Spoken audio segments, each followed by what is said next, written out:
Hello student, subject General Science, Standard 7. In our previous video lecture, we have started our chapter number 4, Nutrition in Living Organisms. In that, we had studied the biological fixation of nitrogen, heterotrophic plants, insectivorous plants, saprophytic plants. Today we are going to see the nutrition in animals. ॲनिमल्समध्ये कशा पद्धतीने अन्नग्रहणाच्या पद्धती असतात आणि त्यामधून कशा पद्धतीने पोषण होतं. The concept of refer the bodies need for nutrients made for injection food and it use in the body. Injection of food म्हणजे अन्न ग्रहण करणं आणि त्यातून मिळणारी एनर्जी त्यामधून कार्य करणं याच्या संदर्भातच न्यूट्रिशन ॲनिमल्सला आवश्यक असतात. Which are the various, let us रिकॉलमध्ये बघूया. Which are the various nutrients in the food, for what purpose are the nutrients use. कोणकोणत्या अन्नपदार्थांमध्ये कोणकोणते अन्नघटक असतात आणि ते कशा पद्धतीने पोषण आपल्या शरीराला देत असतात ते आपण सविस्तरपणे बघूया. Nutrients necessary for various activities of the body are obtained from the food. आपल्या शरीराकरता आवश्यक असणाऱ्या ॲक्टिव्हिटीजकरिता जी ऊर्जा लागते ती न्यूट्रियंट्समधून आपल्याला मिळते, अन्नाच्या पोषणामधून मिळते. अर्थातच जे काही अन्नघटक आपण घेतो त्यामधूनच आपल्याला एनर्जी मिळते आणि त्यामधूनच आपलं पोषण होतं असं आपण म्हणतो. ज्या काही बॉडी ॲक्टिव्हिटीज आपण करतो त्याकरता लागणारी ऊर्जा ही सुद्धा अशाच पद्धतीने आपल्याला मिळते. They are supplied to the various parts of the body through the blood. आता आपण अन्न खातो पण ते आपल्या शरीरात कशाच्या माध्यमातून पोचतं रे? त्याचं विघटन झाल्यानंतर त्याचं रक्तात रूपांतर होतं आणि हे रक्तच आपल्याला कार्य करण्याची क्षमता, कार्य करण्याची ऊर्जा देतं. The food that we consume does not mix with the blood as it is. It needs to convert the soluble forms and can be easily mixed in the blood. आपण खातो ते भात, पोळी, भाजी, ड्रायफ्रूट्स असतील, फ्रूट असेल, milk असेल, ते जसं तसंच रक्तात जाते का रे? नाही, त्याचं लिक्विडमध्ये रूपांतर होऊन त्याचं रक्त बनून मग ते रक्तामध्ये आपल्या मिसळतं. जे शुद्ध रक्त आहे त्याच्यामध्ये ते ॲड होतो. अर्थातच nutrition in animals involves various steps for ingestion to egestion. Ingestion अन्न घेणे आणि इजेशन म्हणजे उत्सर्जन करणं. आपल्या शब्दार्थामध्ये आपण हे दोन्ही शब्दांचा अर्थ आणि उच्चार पाहिलेला आहे बाळांनो. जे काही अन्नघटक आपण घेतो, इंटेक करतो ते तशा पद्धतीने त्याचं विघटन होतं आणि रक्तात रूपांतर झाल्यानंतर शेवटी अनावश्यक असणारे घटक उत्सर्जन क्रियेच्या माध्यमातून बाहेर टाकले जातात. आता याच्या काही 5 पायऱ्या आहेत. Very important is there. First step is there for the nutrition. Ingestion. Food is taken in to the body. अन्न हे शरीरामध्ये घेतलं जातं म्हणजे इंजेशन केलं जातं, शरीरात आत अन्न खाणं. नेक्स्ट आहे digestion. Conversion of a food into simple soluble forms. आता डायजेशनमध्ये काय होतं, त्या अन्नपदार्थ जो आपल्या पोटात गेला आहे चावून इसोफेगसमधून, ट्रॅकियामधून पुढे अन्नपदार्थ गेलं त्याचं सिम्पल सॉल्युबल फॉर्म तयार होतं. सॉल्युबल म्हणजे विरघळणाऱ्या, वितळणाऱ्या लिक्विड पदार्थामध्ये त्याचं रूपांतर होतं. आता असं रूपांतर झाल्यानंतर पुढे त्याचं काय होतं ते तर आपण थर्ड स्टेपला पाहूया. बघा, फर्स्ट स्टेप इंजेशन आहे, अन्न घेणं. दुसरं आहे digestion, conversion of a food into simple soluble फॉर्म्समध्ये त्याचं रूपांतर होतं. थर्ड आहे ॲब्झॉर्प्शन. ॲब्झॉर्प्शन म्हणजे हे सगळं शोषलं जाणं. आता हे कुठे शोषलं जातं? Transfer in to soluble food to the blood. रक्तामध्ये आवश्यक असणारे अन्नघटक पदार्थ शोषून घेण्याची क्रिया ही थर्ड स्टेपला होते, त्यालाच म्हणतात ॲब्झॉर्प्शन. समजतंय? पुढे आहे ही आपली थर्ड स्टेप झाली. ते आपल्याला ब्लडपर्यंत ते अन्नपदार्थ पोचलं, त्याचं सॉल्युबल फॉर्म तयार झाली, लिक्विड फॉर्म तयार झालं. ॲसिमिलेशन, सात्मीकरण. Utilisation of absorb food by the cells and tissues for energy production, growth and repair. शरीरातील झालेली झीज योग्य पद्धतीने भरून काढण्याकरता, शरीराचीच एकूण वाढ होण्याकरता आणि आवश्यक असणारी कार्य करण्यासाठी लागणारी ऊर्जा निर्मिती या ॲसिमिलेशन पार्टमध्ये 4 स्टेपमध्ये होत असते.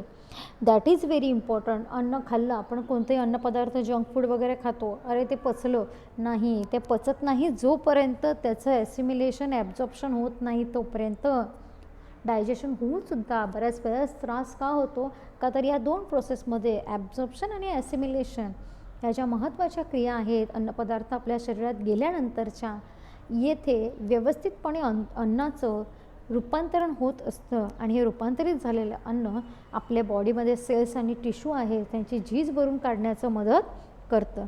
त्याच पद्धतीने बॉडीला एनर्जी देण्याचं काम. आता हे सगळे सेल टिश्यू आपलं एसिमिलेशनचं काम करत असतील, त्या सेल आणि टिश्यूलासुद्धा गरज आहे की नाही एनर्जीची, हे देण्याचं कामसुद्धा या प्रक्रियेमध्ये होत असतं. आणि आता हे पचलेलं अन्न सगळं अगदी रक्त वगैरे तयार झालं, आता राहिला तो काय झाला, चोथा. That's must be remove on time to time. So the 5th and last steps is also important here, that is ingestion. Steps in nutrition मध्ये शेवटची आहे ingestion, म्हणजे removal of a waste product and undigested part. Last आहे observe the animals around you and complete the following table. आपल्या आसपास असणाऱ्या काही ॲनिमल्सला observe करा आणि त्यांचं फॉलोइंग टेबलमध्ये लिहा. फर्स्ट आहे काऊ आणि frog. Cow type and name of food. Cow काय खाते रे, मीट फिश असं काय खाते का, नाही, it's a vegetarian. So cow it's always grass. Method of injection, कशा पद्धतीने अन्न ग्रहण करते, through the mouth. Frog doesn't have a mouth, it having long tongue, isn't it, the long tongue. आणि त्यामधून काय फूड आहे त्याचं, अर्थातच insects, mosquitoes and all. Next आहे, you must have observed that there are different methods of ingestion of food in the different animals like swallowing, chewing, sucking, scraping, gowing.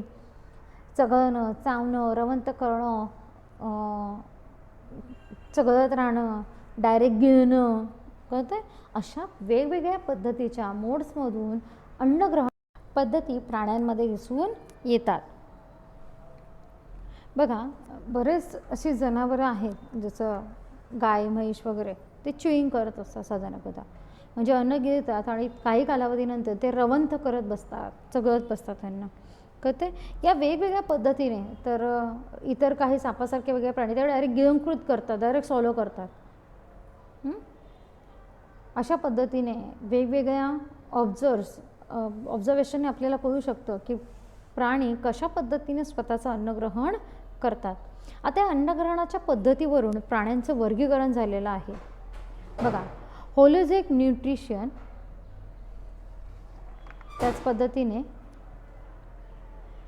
सॅप्रोजिक nutrition, parasitic nutrition, असं ABC अशा 3 पद्धतीमध्ये या प्राण्यांचं वर्गीकरण झालेलं आहे. आता होलोझोइकमध्ये पण वेगवेगळे प्रकार आहेत, पण आपण आज येथे होलोझोइक न्यूट्रिशन हा भाग अभ्यासणार आहोत. बघा, टाईप्स ऑफ न्यूट्रिशन इन ॲनिमल्समध्ये आपण पहिला प्रकार बघतोय, होलोझोइक न्यूट्रिशन. होलोझोइक न्यूट्रिशन अर्थातच प्राणी कशा पद्धतीने अन्न ग्रहण करतात. How does injection occur in unicellular animals like amoeba. अमिबासारख्या एकपेशीय प्राण्यामध्ये ज्याला हात, पाय, तोंड असं काहीच नाही आहे, मग पोट नाही आहे, मग त्याचं डायजेशन, एक्सक्रिशन, सर्क्युलेशन, रेस्पिरेशन कसं होत असेल, पण तो सजीव आहे, तो स्वतःचं रिप्रोडक्शन करतोय, तो मोमेंट करतोय, तो रेस्पिरेशन पण करतोय. हे सगळं त्याच्या एका सिंगल सेलच्या न्यूक्लियसमध्ये होतं. ह्याचं आपण आता सविस्तर बघूया. Amoeba does not have organs like hand and mouth. Just now I told like that. Amoeba is a unicellular animal, and unicellular animal does not having a cell, tissue and organ and every system. It is a unicellular animal. It can take in food through any part of the surface of its unicellular body. किती छान आहे की नाही. बघा इथे या डायग्राममध्ये पहिल्या डायग्रामविषयी आपण बघूया आधी. It can be take food through any part of a surface of the unicellular body. एकपेशीय सजीव आपल्या शरीराच्या कुठल्याही कोपऱ्यातून, काण्यातून किंवा कुठल्याही भागातून, अवयवामधून म्हणूया आपण, इनटेक करतो फूडचा. कळतं आहे? बघा आता हे ते डायग्राम आहे की नाही, आपण खालून वर या डायग्रामचं डिस्क्रिप्शन बघूया. माझा कर्सर दिसतो इथे, न्यूक्लियस आहे, फूड पार्टिकल आहे अमिबामध्ये. ते फूड पार्टिकल रेड कलरचं बाहेर आहे. पुढच्या डायग्राममध्ये काय तुम्हाला सांगितलं आहे, त्याने तोंडासारखा आकार केला आणि ते लाल दिसणारं फूड पार्टिकल आपल्या तोंडात घ्यायचा प्रयत्न केला. त्याच्या पुढच्या डायग्राममध्ये बघा काय, पूर्ण आपल्या शरीराचा कर्व करून फूड पार्टिकल आतमध्ये घेतला आणि लास्ट फोर्थ डायग्राममध्ये आपण बघतोय की तो अन्नाचा पार्टिकल न्यूक्लियसच्या जवळ जाऊन थांबलेला आहे. म्हणजेच काय, it surrounds the food particle from all side to take it in to the cell. त्या अन्नाला सगळ्या बाजूने कवर करून मग ते अन्न आपल्या शरीरामध्ये घेण्याचं काम युनिसेल्युलर ॲनिमल कुठल्याही बाजूने करतो. आपल्या शरीराच्या तोंडाकडनंच जातं असं नाही अन्न, in short. After that it digest the food with the help of different enzymes. Single cell असला तरी त्याच्यामध्ये न्यूक्लियस आणि एन्झाईम्स असतात. त्या एन्झाईम्सच्या माध्यमातून तो फूड डायजेस्ट करतो. आता undigested food it is left behind as the amoeba moves further with the help of pseudopodia. P silent आहे इथे. सुडोपोडिया म्हणजे छद्मपाद, न दिसणारा अमिबाचा असा आपण म्हणू शकतो पाद, म्हणजे जमिनीवर चालत असेल तर त्याचे पाय समजूया. ठीक आहे. शरीरामध्ये असा अवयवामधून, सुडोपोडियामधून तो अमिबा मूव्ह होतो आणि मूव्ह होताना जे काही अनडायजेस्टेड पार्ट आहे किंवा जो रिमूव्ह करायचा पार्ट आहे तो बाहेर टाकला जातो.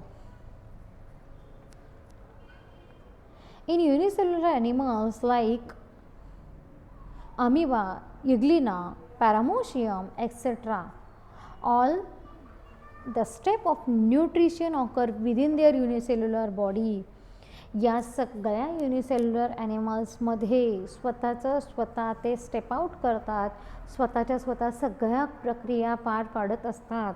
अन्न ग्रहण करण्यापासून त्याचं डायजेशन, ॲब्झॉर्प्शन, ॲसिमिलेशन आणि इंजेशन. सजीव म्हटल्यानंतर या पाचीच्या पाची क्रिया पार पाडण्याचं काम हे एक सिंगल सेल अमिबासारखं करत असतं. Insects have mouth parts of ingestion of food. For example, insects like the cockroach and grasshoppers, which having nibble, have jaw-like mouth parts. Butterflies sucks food with a tube-like proboscis. बघा सगळ्याच प्राण्यांना तोंड असतंच, परंतु ते दिसतं असं नाही बाळांनो. कळत नाही. कॉक्रोच किंवा ग्रासहोपर यांच्याकडे माउथ पार्ट आहे, म्हणजे ते अगदी अँटीना हलवल्यासारखं असे छोटे छोटे तोंडाकडचा भाग असतो की ज्यामधून ते स्वतःचं अन्न ग्रहण करू शकतात. जॉ लाईक माउथ पार्ट, जॉ म्हणजे काय, आपले जबड्यासारखे काही माउथ पार्ट असतात. निबल लाईक, ट्यूब लाईक म्हणजे लांब तोंड असेल, सोंड असेल, चोच असेल, अशा वेगवेगळ्या माध्यमातून सजीव स्वतःचं अन्न ग्रहण करतात.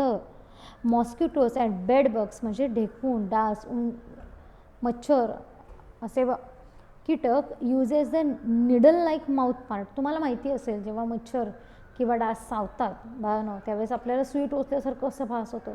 निडल लाईक म्हणजे दाताला तुम्ही अगदी मॅक्सिमाइज केलेलं त्याचे चित्रीकरण बऱ्याच वेळा टी व्हीवरती पाहिलं असेल भरपूर जाहिरातींमधून. They having a part to pierce and tube like mouth part to suck the blood and other fluid. रक्त शोषण्याकरता, इतर द्रवपदार्थ इंजेक्ट करण्याकरता अशा पद्धतीने हे प्राणी स्वतःच्या या इंद्रियांचा वापर करतात. पुढे तुम्हाला विचारलेलं आहे की how will you classify the following animals according to their food type. काही चित्रामध्ये तुम्हाला प्राणी दिलेले आहेत, त्यांचं आपण वर्गीकरण कसं करायचं हे आता आपण आपल्या पुढच्या तासिकेला बघणार आहोत.